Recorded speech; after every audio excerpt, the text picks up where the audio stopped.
Hello everyone, this is Raj Gupta and welcome back to my channel chemistry topic. And today we are going to discuss about ionic equilibrium in solution. मतलब किसी भी solution में ionic equilibrium क्या होता है, तो आइए देखते हैं. The solution which allow the passage of current through them, कोई भी solution हो जिसके थ्रू current का passage हो, करंट मतलब पास करे किसी भी सोल्यूशन के थ्रू, उसको इलेक्ट्रोलाइटिक सोल्यूशन कहते हैं. ठीक. Such solution consist of ion and due to presence of ion, के पास आयंस होते हैं, due to presence of ions they are able to conduct the electric current. Ions के वजह से ही वो एबल होते हैं, उसकी एबिलिटी होती है करंट को कंडक्ट करना. In an electrolytic solution, there exists an equilibrium between the ions and undissociate molecule. Electrolytic solution में एक इक्विलिब्रियम होता है, उसके बीच में इक्विलिब्रियम होता है सेंटर ऑफ रिएक्शन में.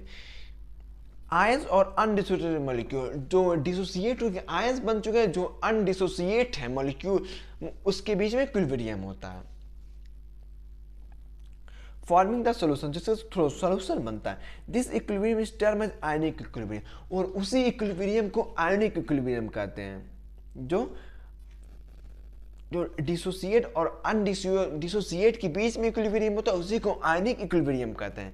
एग्जांपल के लिए Fe2 प्लस पे एक्वा HCN माइनस पे एक्वा, जिससे बनेगा FeHCN का होल ट्वाइस पे 2 plus aqueous. On the basis of interaction with water ionic equilibrium, मतलब वाटर आयनिक इक्विलिब्रियम के इंट्रैक्शन के वजह से इसको क्लासिफाइड इनटू टू कैटेगरी, जिसको दो कैटेगरी में क्लासिफाइड किया गया है. तो पहला कैटेगरी है इलेक्ट्रोलाइट्स. अब देखते हैं इलेक्ट्रोलाइट्स क्या होता है. The substance which dissociate into ion in aqueous solution, मतलब वो सब्सटेंस जो आयंस में डिसोसिएट हो जाता है एक्वस सॉल्यूशन में, उसको इलेक्ट्रोलाइट कहते हैं. मतलब कोई भी सब्सटेंस हो जो जिसको वाटर के प्रेजेंस में रखने पे, एक्वस सॉल्यूशन में रखने पे डिसोसिएट हो जाए आयंस में, उसको इलेक्ट्रोलाइट्स कहते हैं. These are mostly ionic compound and they possess oppositely charge held together by electrostatic force. और इस एक कंपाउंड जो होते हैं सबसे आयनिक कंपाउंड होते हैं, और जिसके पास अपोजिटली चार्ज आयन होते हैं, held together by electrostatic force of attraction. जो इलेक्ट्रोस्टैटिक फोर्स ऑफ अट्रैक्शन के वजह से इलेक्ट्रोस्टैटिक फोर्स होता है एक वीक फोर्स. और when dissociate in water due to weak attraction of force, मतलब electrostatic force of attraction weak attraction of force होता है. When dissociate in water due to weak attraction of force get ions get separate, मतलब इसको जो water में dissolve करेंगे, weak force of attraction होने की वजह से आयन आसानी से सेपरेट हो जाएंगे. For example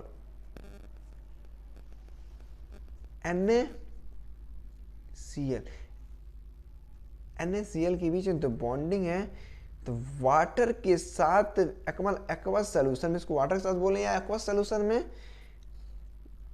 Na plus aqueous solution देता है और Cl माइनस एक्वस सोल्यूशन देता है. ये फोर्स है वीक इलेक्ट्रोस्टैटिक फोर्स के वजह से. Sodium chloride is an electrolyte.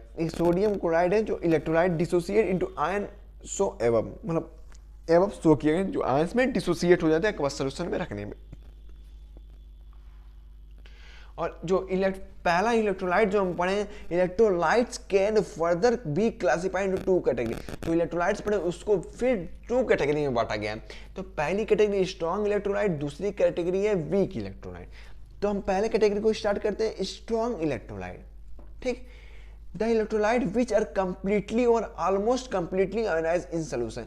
जो इलेक्ट्रोलाइट होते हैं वो एक्वस सोल्यूशन में आयोनाइज हो जाते हैं कंप्लीटली या अप्रोक्सीमेटली कंप्लीटली, तो उसको ट्रू आयनिक कंपाउंड भी कहते हैं जो स्ट्रॉन्ग इलेक्ट्रोलाइट होता है. For example NaCl, KCl, KBr, NH4Cl, HCl, etc.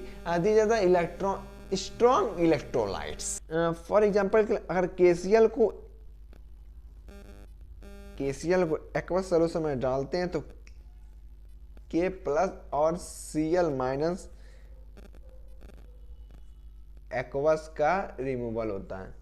और एक और मान लीजिए NH4Cl ले ले, NH4Cl जिसको एक्वस सोल्यूशन में डालेंगे तो कंप्लीटली डिसोसिएट होके NH4 पॉजिटिव और Cl माइनस एक्वस सोल्यूशन तो बनेगा। ये सिंगल तीर इसलिए बनाया गया है क्योंकि कंप्लीटली डिसोसिएशन हो जाता है। अभी वीक इलेक्ट्रोलाइट के लिए ये एरो डिफरेंट रहेगा। तो अब पढ़ते हैं weak electrolyte. Electrolyte weak electrolyte क्या होता है? हाँ, the electrolyte which do not dissociate और वीकली आयनाइज इन सोल्यूशन, मतलब जो ऐसे इलेक्ट्रोलाइट जो डिसोसिएट ही नहीं होते हैं या होते भी हैं तो बहुत कम होते हैं, तो इसको वीक इलेक्ट्रोलाइट कहते हैं। और these are the polar covalent compound, जो पोलर कोवेलेंट कंपाउंड होते हैं वही वीक इलेक्ट्रोलाइट होता है। For example CH3COH STKC NH4OS and HCl, these are the weak electrolyte. For example CH3COOH को एक्वस सोल्यूशन में डालेंगे तो H प्लस और CH3COO माइनस एक्वस रहेगा। तो ये जो डिसोसिएशन कराएंगे इससे कंप्लीटली डिसोसिएशन होता नहीं है, तो कुछ CH3COH भी रहेंगे और CH3CO माइनस भी रहेंगे, इसीलिए ये डबल एरो का यूज होता है। कुछ डिसोसिएट होंगे, कुछ अनडिसोसिएट होंगे। एक और एग्जांपल लेते हैं, अगर NH3 को NH3 को एक्वस सोल्यूशन में H2O लिक्विड के साथ रिएक्शन करवाएंगे तो NH4 पॉजिटिव का फॉर्मेशन होगा, AH प्लस इससे जाएगा और OH माइनस एक्वस सोल्यूशन, ये भी एक्वस का रिमूवल होगा, तो ये भी कंप्लीटली डिसोसिएट नहीं होगा। अब हम पहला पॉइंट पढ़ चुके थे इलेक्ट्रोलाइट, अब यहाँ पर दूसरी पॉइंट पर नॉन इलेक्ट्रोलाइट। नॉन इलेक्ट्रोलाइट क्या होते हैं? There are several substance which dissociate in water but do not ionise in the solution, मतलब बहुत सारे सब्सटेंस होते हैं जो वाटर में डिसोसिएट हो जाते हैं बट सॉल्यूशन में आयोनाइज नहीं होते हैं, वाटर में घुल जाते हैं, बस आयंस में डिसोसिएट नहीं होते हैं, आयंस में डिसोसिएट नहीं होते हैं। Due to absence of ions के एब्सेंस के वजह से the solution are non electrolyte, उस सॉल्यूशन इलेक्ट्रोलाइटिक नहीं होगा। Do not conduct electric current, जो इलेक्ट्रोलाइटिक सॉल्यूशन है जब सॉल्यूशन में आयंस नहीं होगा, जब आयंस की फ्लो नहीं होगी तो इलेक्ट्रिक करंट की फ्लो नहीं होगी, तो कंडक्शन ऑफ इलेक्ट्रिसिटी नहीं होगी। For example sugar, urea, glucose, glycerine, अगर इन लोग को वाटर में डालें तो वाटर में ये डिजॉल्व हो जाएंगे पर डिसोसिएट नहीं होंगे, आयंस में नहीं टूटेंगे। तो अगर आयंस में नहीं डिसोसिएट होंगे तो इसमें करंट का फ्लो नहीं होगा।